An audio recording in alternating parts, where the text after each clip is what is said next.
गीता सत्संग में आप सभी का स्वागत। जहां हम भगवत गीता के 10वें अध्याय को आज से आरंभ करने जा रहे हैं। पिछले अध्याय में हमने ये जाना कि केवल और केवल परमात्मा के नाम का आश्रय लेना ही हमारे लिए उचित है। आज हम 10वें अध्याय में आगे विभूति योग के बारे में जानेंगे। सर को प्रणाम और निवेदन कि आज के इस सत्संग की शुरुआत करें। ओम वसुदेव सुतं देवं एवं कंस चाणूरमर्दनं देवकी परमानंदं कृष्णं वंदे जगद्गुरुं। सभी को बहुत बहुत प्रणाम। हमारी यात्रा 10वें अध्याय पर पहुंच चुकी है।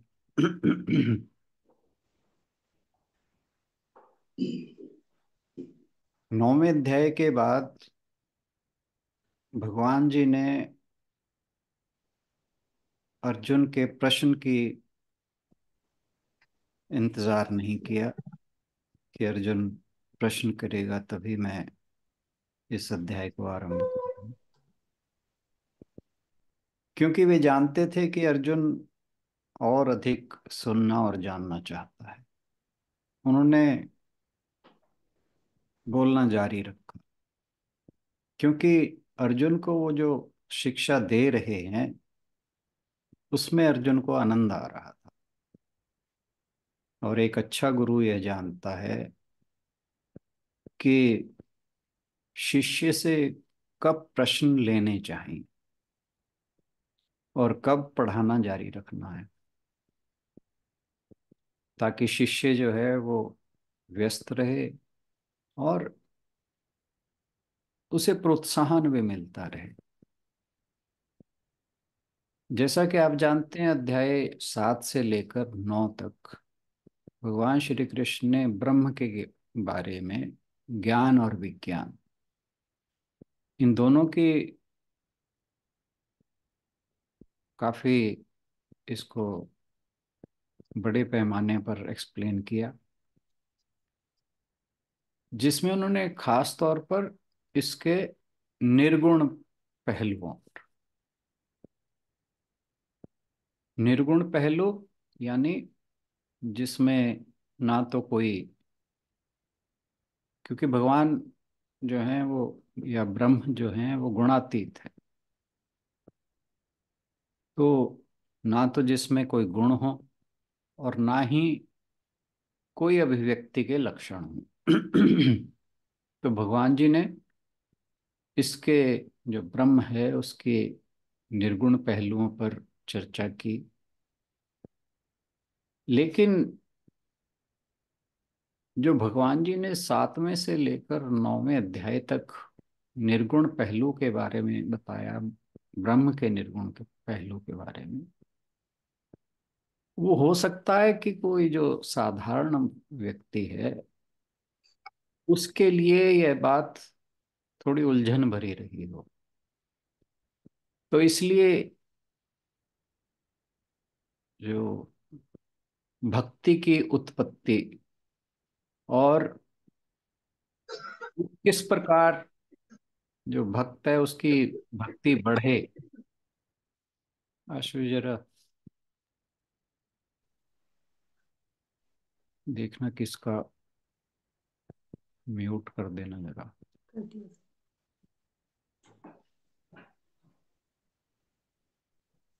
तो भगवान जी ने भक्ति की उत्पत्ति और किस प्रकार भक्ति जो है वो बढ़े, तो उसके लिए अपना जो ऐश्वर्य है उनका और कल्याणकारी वैभव, उसको बताने के लिए ये विभूति योग नामक 10वां अध्याय जो है भगवान जी ने प्रारंभ किया। इस अध्याय में भगवान जी अपनी अनंत महिमा और ऐश्वर्य का वर्णन करके अर्जुन की भक्ति बढ़ाना चाहते हैं। तो यहाँ पर जो इस अध्याय में बातें आएंगी वो न केवल मन को लुभाने वाली हैं, बल्कि सुनने में भी मंत्रमुग्ध कर देने वाली।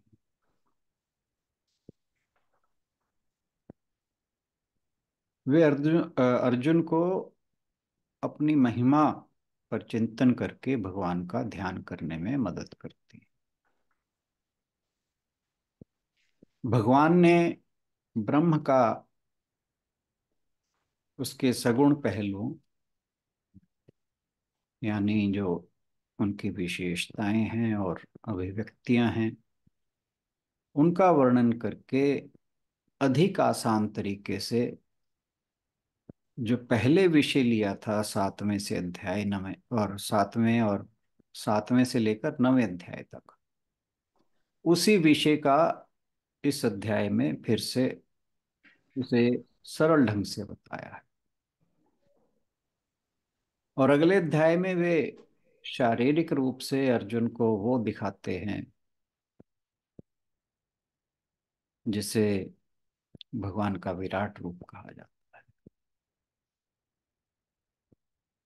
तो जो अध्याय 7 से 9, वहाँ ब्रह्म के विज्ञान स्वरूप की बात को समझा जा सकता है।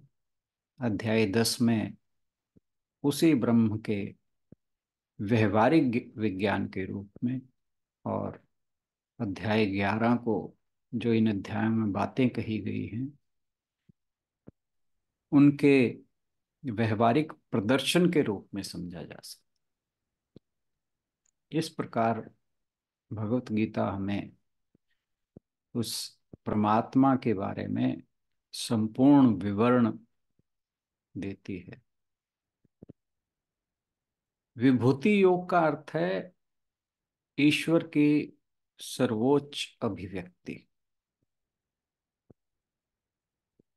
उस सर्वोच्च अभिव्यक्ति का योग, तो यह हुआ विभूति योग, यानी जो भौतिक संसार है उसके रूप में ब्रह्म को प्रकट करना।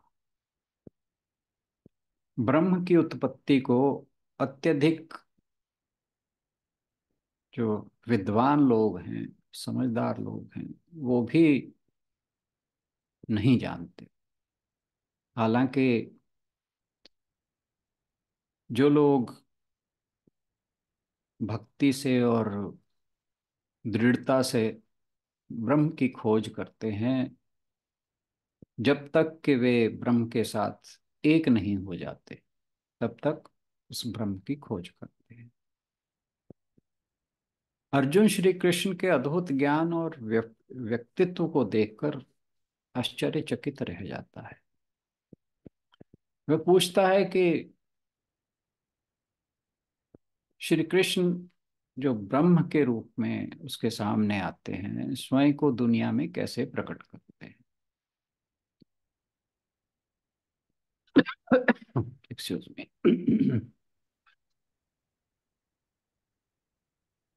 भगवान जो हैं वो अपने, यानी ब्रह्म के प्रकट भावों के बारे में बताकर जवाब देते हैं और बताते हैं कि कैसे ब्रह्म इस पूरे ब्रह्मांड में व्याप्त है। उन्होंने अपनी 82 महिमाओं का वर्णन किया है और ये कहा है कि मुझे सभी प्राणियों के बीज के रूप में जानो। किसी भी प्राणी में आपको कुछ भी विशेषता दिखाई देती है, उसे समझिए कि वो मेरे वैभव का ही हिस्सा है।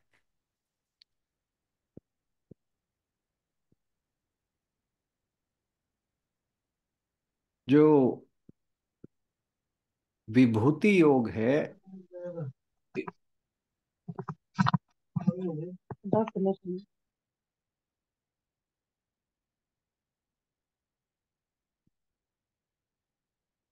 इसका मतलब है प्रकट अवस्था में भगवान। भगवान जो हैं वो व्यक्त व्यक्त भी हैं और अव्यक्त भी हैं। दोनों उसी ईश्वर के पहलू हैं। वे एक ही हैं लेकिन दो अलग अलग दृष्टिकोण हैं। जैसा कि श्री रामकृष्ण परमहंस कहते थे कि कुंडली मारा हुआ सांप ब्रह्म की निर्विशेष अवस्था है, और वही सांप जब हिलना शुरू कर देता है तो वह ईश्वर का व्यक्तिगत पहलू है, यानी वो प्रकट पहलू। जब तक वह कुंडली मारे बैठा है कुछ नहीं पता। तो वे दो नहीं बल्कि एक ही है, और इसके कारण हम दुनिया में रहते हुए और काम करते हुए भी आध्यात्मिक अनुभव प्राप्त कर सकते हैं। 10वें अध्याय में दो विषय हैं, एक है योग और एक है विभूति। जब ठंडे पानी में बर्फ मिला हुआ रहता है तो उसका नाम होता है योग, क्योंकि दोनों मिले हुए हैं। लेकिन वही ठंडा पानी और बर्फ जब सिल्ली के रूप में आ जाता है, बर्फ की सिल्ली के रूप में, तब उसका नाम होता है विभूति। वो उसका वैभव है, जल का बर्फ की सिल्ली के रूप में वैभव है। तो जल के वैभव का नाम बर्फ है। ऐसे ही आग जब तक लकड़ी में छिपी है तब तक आग और लकड़ी का योग है। लेकिन जब ठंड दूर करने के लिए या लकड़ी को जलाते हैं या खाना पकाने के लिए लकड़ी को जलाते हैं, तब वह जो आग है वो अग्नि का वैभव कहलाती है। इसी प्रकार परमेश्वर योग रूप से रहते हैं और विभूति रूप से भी रहते हैं। तो योग और विभूति, इन दोनों के माध्यम से भगवान का वर्णन किया जाता है। और इसका प्रयोजन है कि जब समाधि में रहें तो वहां भी भगवान से मिले रहें, और जब संसार में सूर्य चंद्रमा वृक्ष पृथ्वी पर्वत नदियां आदि देख रहे हों तब भी परमात्मा का दर्शन हो रहा हो। तो ये हमें ये देखना चाहिए कि जब परमात्मा समाधि में अनुभव होता है, हालांकि वो किसी किसी को ही होता है, तो जो परमात्मा है समाधि में भी जो साधक है उससे मिला रहे, और वही जो साधक है जब संसार को देखे, संसार के अंदर अलग अलग तरीके की चीजें देखे, तब भी उसे लगे कि यह परमात्मा का ही रूप है।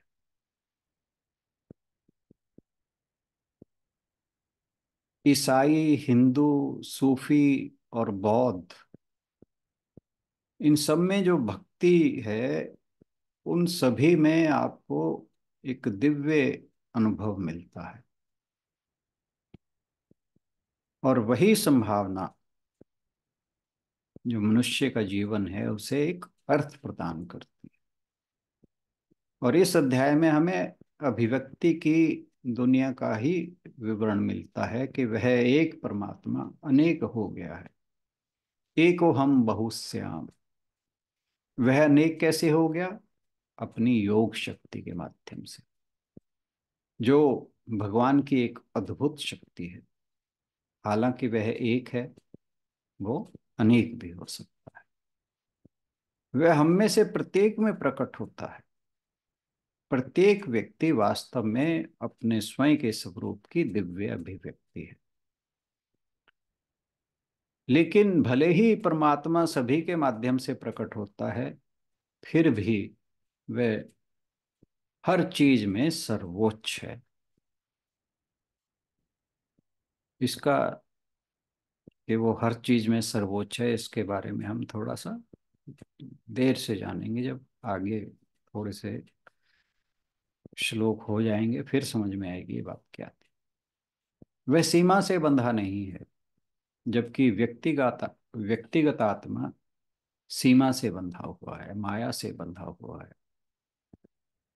और वह तब तक बंधा है जब तक वह पूरी तरह से ईश्वर प्राप्ति नहीं कर लेता। फिर ईश्वर प्राप्ति तक पहुंचने पर अहंकार स्वयं परमात्मा में पूरी तरह से विलीन हो जाता है। और जब ऐसा होता है तभी नारायण कृष्ण परमात्मा एक प्रकट होते हैं। भगवान श्री कृष्ण अर्जुन को तैयार कर रहे हैं, उसे शुद्ध कर रहे हैं, उसके हृदय को बिना किसी संदेह, बिना किसी आसक्ति, बिना किसी भय के भक्त बना रहे। और यह जो लड़ाई है, जो बिना संदेह, बिना आसक्ति और बिना भय के भक्त बनने की, यह लड़ाई बाहरी नहीं, यह लड़ाई आंतरिक है। और जो दुख के रूप में बाहर को बाहर की ओर भागने की जो प्रवृत्ति है, कामनाजनक सुखों की इच्छा, उनके फलस्वरूप होती है। व्यक्ति स्वयं को दुखी करता है, व्यक्ति भ्रमित हो जाता है और उस भ्रम में नाचने लगता है। श्री कृष्ण कहते हैं कि आप अपने दुख का एकमात्र खुद हैं, आप अपनी खुशी का भी एकमात्र कारण है। पूरी गीता में इंद्रियातीत अव्यक्त मार्ग का भी उल्लेख किया गया है, लेकिन ज्यादा जोर अभिव्यक्ति की, जो ईश्वर का अभिव्यक्त रूप है, उसके माध्यम से ईश्वर तक पहुंचने के मार्ग पर ज्यादा जोर है। ईश्वर हमारे जीवन का एक ध्रुव तारा है, वह इस ब्रह्मांड में प्रकट है। हम किसी भी समय उससे दूर नहीं होते, केवल अगर हम स्पष्ट रूप से देख सकें तो हम उसे यहाँ हर चीज में देख सकते हैं। यह अध्याय ईश्वर की कई विभूतियों या अभिव्यक्तियों को सूचीबद्ध करके 7वें और 9वें अध्याय के विषय को जारी रखता है। अभिव्यक्तियां क्यों महत्वपूर्ण हैं? अब यदि हम परमाणु ऊर्जा के ऊपर विचार करें, तो जो हमारी इंद्रियों को दिखाई तो नहीं देती, लेकिन परमाणु ऊर्जा जो है उसके अंदर महान शक्ति है। यदि हम उस परमाणु ऊर्जा के संयंत्र को देखकर परमाणु ऊर्जा के विषय में अधिक जानना चाहें, तो परमाणु ऊर्जा के बारे में उतना अच्छी तरह से नहीं समझ पाएंगे। लेकिन अगर हम उसके चिकित्सा संबंधी उपयोग को देखते हैं, जो लोगों की जान बचाने में उसका प्रयोग होता है, और या बिजली उत्पादन के जो उपयोग हैं उसके उसको देखें, तो हमें परमाणु ऊर्जा की महिमा का पता लगता है। हालांकि उसी परमाणु ऊर्जा के कई भयंकर दुरुपयोग भी होते हैं। और ईश्वर तो परमाणु ऊर्जा से भी असीम रूप से शक्तिशाली है, लेकिन हमारी इंद्रियों के लिए वह अदृश्य है और अज्ञात भी है। केवल उनके भावों को जानने के माध्यम से हम उनकी उपस्थिति के बारे में जागरूक हो सकते हैं। और धीरे धीरे ये हमें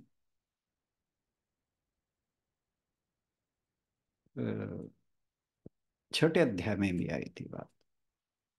और धीरे धीरे हम हर चीज में एक ईश्वर को देखने के लिए अपनी दृष्टि का विस्तार कर सकते हैं। आपने सुदामा, नरसिंहदेव, भक्त प्रहलाद, द्रौपदी की कहानी सुनी। आपने और भी अन्य कई कहानियां सुनी हैं कि कैसे भगवान अपने भक्तों की देखभाल करता है, वो भक्त जो उसके प्रति समर्पित हैं।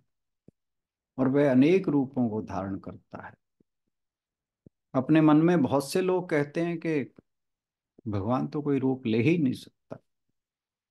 लेकिन अगर कोई कहता है कि ईश्वर कोई आकार नहीं ले सकता, तो इसका मतलब है कि ईश्वर सीमित होना चाहिए। और अगर ईश्वर सीमित है तो फिर वह भगवान कैसे हो सकता है? उसका एक रूप है। यहाँ भगवान श्री कृष्ण कहते हैं कि वे वास्तव में भगवान का ही स्वरूप है।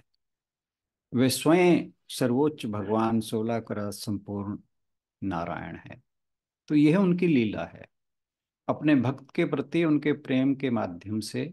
और सबसे बढ़कर भक्त के प्रति उनके प्रेम के माध्यम से वे प्रकट होते हैं और वे अपने भक्तों का ख्याल रखते हैं। जब स्वामी विवेकानंद कलकत्ता में छात्र थे, तब एक अंग्रेजी के प्रोफेसर थे हेस्टी वर्ड्सवर्थ। तो वो नहीं, प्रोफेसर हेस्टी थे, वो वर्ड्सवर्थ को पढ़ा रहे थे। प्रोफेसर ने कहा कि समाधि की एक उच्च अवस्था है और इसे बहुत ही कम लोग हासिल कर पाते। मैं केवल एक व्यक्ति को जानता हूं जिसने इसे प्राप्त किया है, और वे दक्षिणेश्वर के रामकृष्ण परमहंस हैं। यह वह संदर्भ है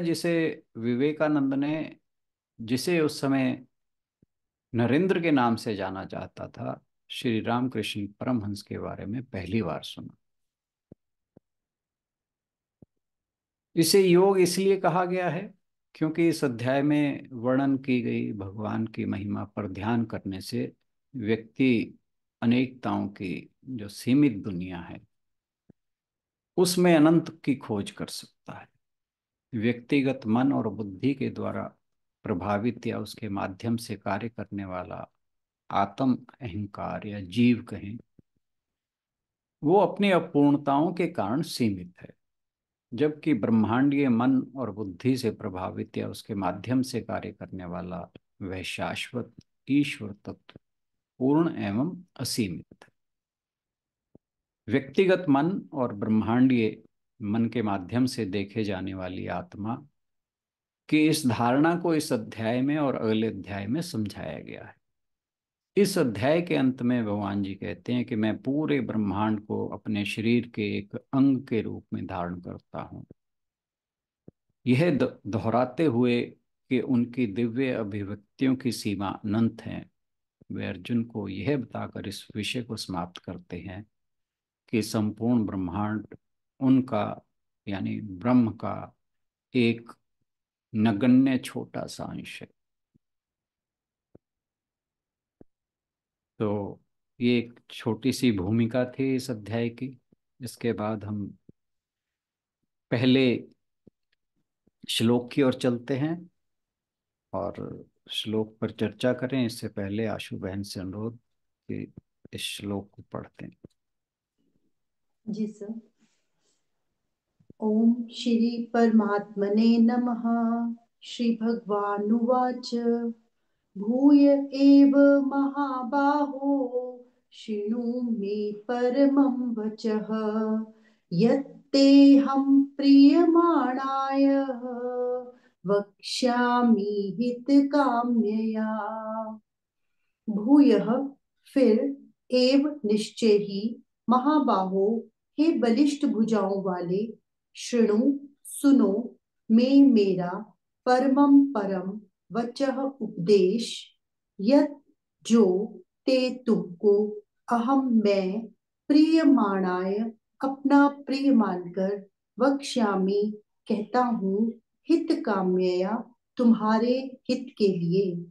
श्री भगवान बोले, हे महाबाहु अर्जुन, मेरे परम वचन को तुम फिर सुनो, जिसे मैं तुम्हारे हित की कामना से कहूंगा, क्योंकि तुम मेरे में अत्यंत प्रेम रखते हो।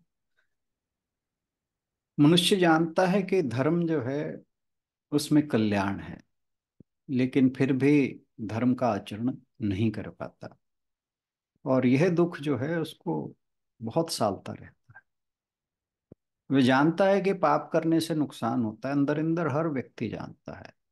लेकिन ना चाहने पर भी पाप कर बैठता है। और यह दुख जो है एक साधक को और भी अधिक अधिक व्याकुल कर देता है। पाप से कैसे छुटकारा मिले, एक साधक की यह सबसे बड़ी समस्या भी है और जिज्ञासा भी है।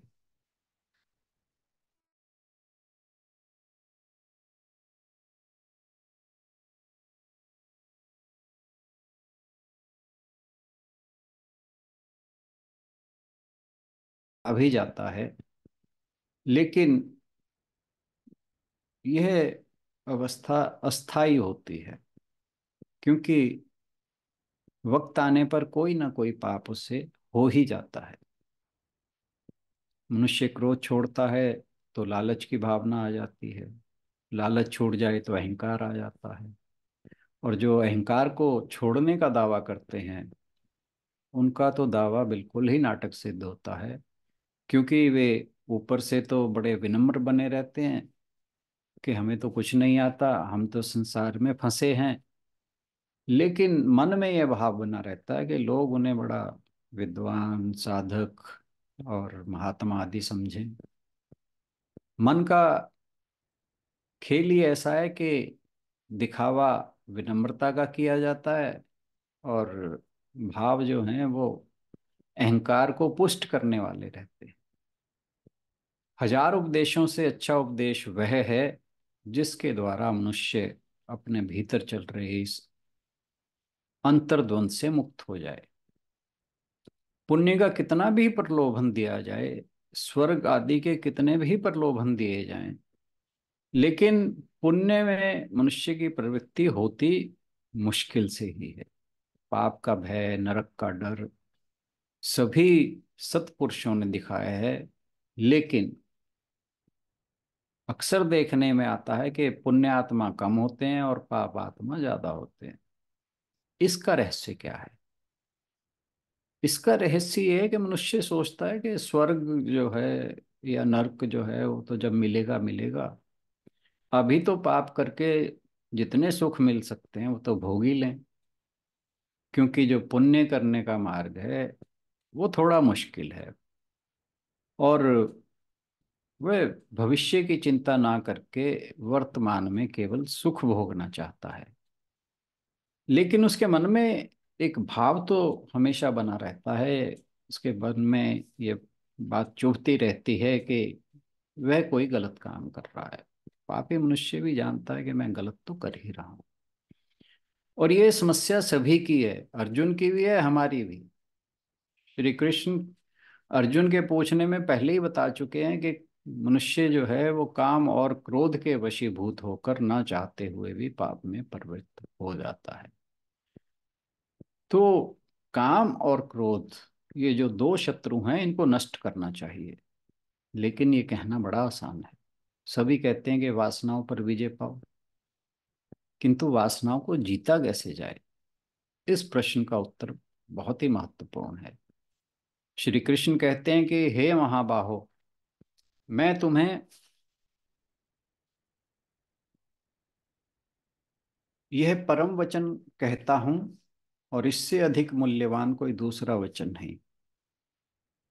क्योंकि तुम मुझसे प्रेम करते हो, अतः मैं तुम्हारे हित की इच्छा से ही सब करूंगा। तो भगवान श्री कृष्ण ने यहाँ दो बातें कही। पहली, कि अर्जुन उनसे प्रेम करता है। दूसरी, कि अर्जुन के हित की कामना से ही वे कहना चाह रहे हैं और कुछ नहीं। भगवान के वचन हमने बहुत बार सुने, किंतु क्या हमने भगवान से वैसा प्रेम किया जैसा अर्जुन ने किया? अर्जुन ने अपना अहंकार छोड़कर भगवान श्री कृष्ण की शरण ले ली। प्रेम में तर्क काम नहीं करता। अहंकार का भी प्रेम से वैसा ही विरोध है जैसे अंधकार का प्रकाश से। अहंकारी वक्ता की बात सुनता ही नहीं है, वह तो वक्ता के मत पर अपना मत थोपने के लिए तैयार रहता है, और फिर चाहे वो वक्ता भगवान श्री कृष्ण ही क्यों ना। इसलिए जिसमें भगवान के लिए प्रेम नहीं, जो अपने अहंकार को ही लिए बैठा है, उसके लिए भगवान के परम कल्याणकारी वचन जो हैं वो भी निरर्थक हो जाते। तो जो पहली शर्त है किसी परम कल्याण की बात सुनने के लिए, वे है कि हमें प्रेम भाव की मुद्रा में होना चाहिए, तर्क वितर्क की मुद्रा में नहीं। तर्क वितर्क से ना किसी का कल्याण हुआ है, और ना किसी ने सत्य को ही पाया है। सत्य तो वह है जिसका खंडन ना किया जा सके। सूर्य पूर्व में उदय होता है, यह एक सत्य है, इसका कोई खंडन नहीं कर सकता। किंतु हमने इस सत्य को तर्क वितर्क से नहीं बल्कि अनुभव से जाना है। जितने भी सत्य हैं हमने उन्हें अनुभव से जाना है, तर्क वितर्क से नहीं। आग में गर्मी है, इस सत्य को हमने उसके पास जाकर महसूस किया है। प्रेम भी एक अनुभव है, किंतु यह अनुभव ऐसा है जो इंद्रियों से नहीं होता। यदि हमें प्रेम का अनुभव इंद्रियों के माध्यम से हुआ है तो समझना चाहिए कि उसमें प्रेम कम और वासना का भाव ज्यादा है। तो प्रेम क्योंकि अतीन्द्रिय अनुभव है, इंद्रियों से परे का अनुभव है, इसलिए इंद्रियों से परे सत्य प्रेम की भाव मुद्रा में कहा और सुना जा सकता है।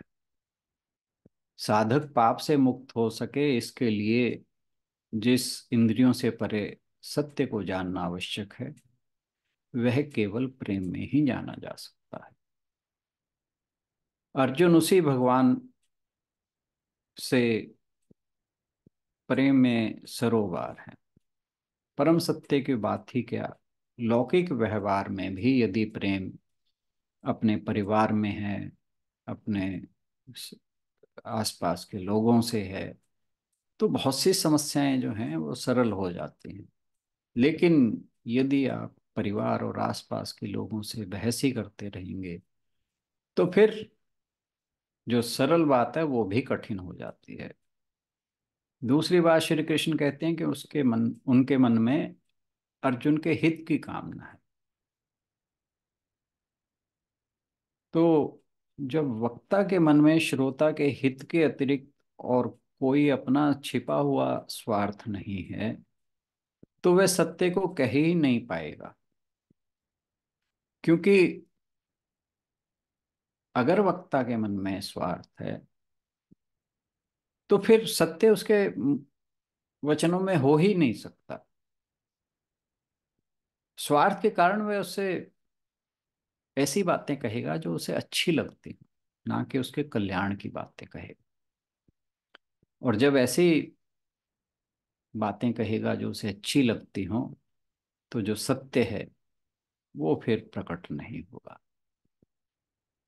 कौन श्रोता मेरा धन के द्वारा लाभ कर सकता है, कौन ऐसे पद पर है जिससे मुझे कुछ मिल सकता है, यदि ऐसा भाव वक्ता के मन में है तो श्रोता का हित कभी उसे दिखाई ही नहीं देगा।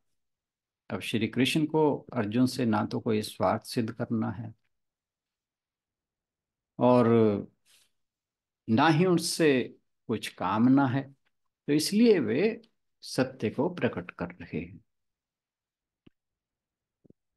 और श्रोता यदि समझ लेता है कि वक्ता के मन में उसके लिए कोई स्वार्थ की भावना नहीं है, तो वह जो वक्ता की बात है उसे बहुत गंभीरता से लेता है। तो वक्ता के प्रति श्रोता का प्रेम और वक्ता की श्रोता के हित की कामना, ये दोनों शर्तें यहाँ पर पूरी हो रही हैं। इसलिए अर्जुन को भगवान श्री कृष्ण ये परम वचन, परम रहस्य और परम कल्याणकारी बातें कहते हुए गीता जी का 10वां अध्याय प्रारंभ करते हैं। भगवान कहते हैं, भूय एव महाबाहो शृणु में परमम वचः, कि हे अर्जुन सुनो। महाबाहो कहने के लिए जो भगवान ने बात कही है उसमें ये इशारा है कि तुम अगर युद्ध नहीं करोगे तो तुम्हारी ये बड़ी बड़ी बाहें जो हैं वो निष्फल चली जाएंगी। क्योंकि बाजुओं की सफलता तभी है, बड़ी बाजू होने का या महान भुजाओं होने का मतलब फायदा तभी है जब कोई व्यक्ति बड़ा भार वहन कर सके। तो भगवान जी कहते हैं कि तुम्हारी बाहों के ऊपर तो धर्म की रक्षा का भार पड़ा है और तुम उसे उतार कर फेंक देना चाहते हो।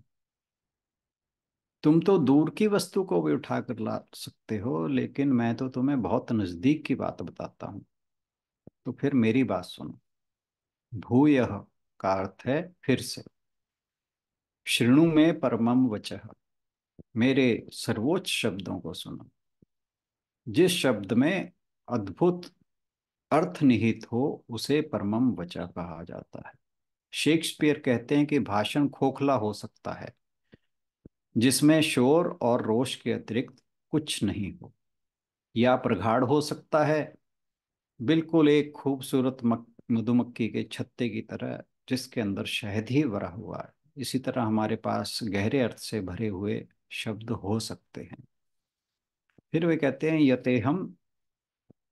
यत्तेहम प्रियमाणाय, मैं तुम्हें ये इसलिए बता रहा हूं क्योंकि तुम मुझे बहुत प्रिय हो। वक्ष्यामि हित काम्यया, और इसलिए मैं तुम्हारे कल्याण को ध्यान में रखकर इस विशेष ज्ञान को तुम्हारे सामने प्रकट कर रहा हूं। और क्योंकि तुम मेरी बात सुनकर खुश होते हो तो ऐसी बात जरूर कहनी चाहिए। और भगवान कहते हैं कि मैं जो कुछ कह रहा हूं वो तुम्हारे हित की कामना से कह रहा हूं। मेरे हृदय में तुम्हारे लिए केवल हित भरा है। इस तरह वक्ता के हृदय में प्रीति तृप्ति है और वचन सर्वोत्कृष्ट हैं। इसलिए आओ इन वचनों को सुनते हैं। आज के लिए इतना ही। बहुत बहुत धन्यवाद।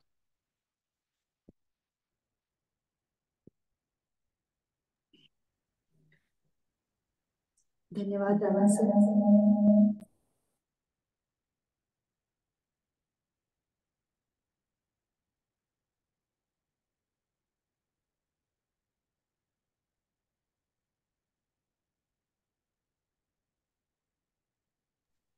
धन्यवाद रामा सर।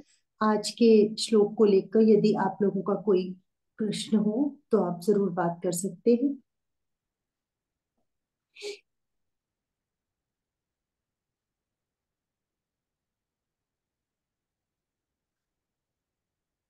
चलिए फिर इसी के साथ समापन की ओर बढ़ेंगे। ओम पूर्णमदः पूर्णमिदं पूर्णात् पूर्णमुदच्यते पूर्णस्य पूर्णमादाय पूर्णमेवावशिष्यते। ओम शांति शांति शांति। हरिओम। सभी को बहुत बहुत प्रणाम और आज के सत्संग में आने के लिए बहुत बहुत धन्यवाद। Thank you everyone. सभी की ओर से राणा सर का भी बहुत बहुत धन्यवाद। कल मिलते हैं अगले श्लोक की चर्चा के साथ। Thank you everyone.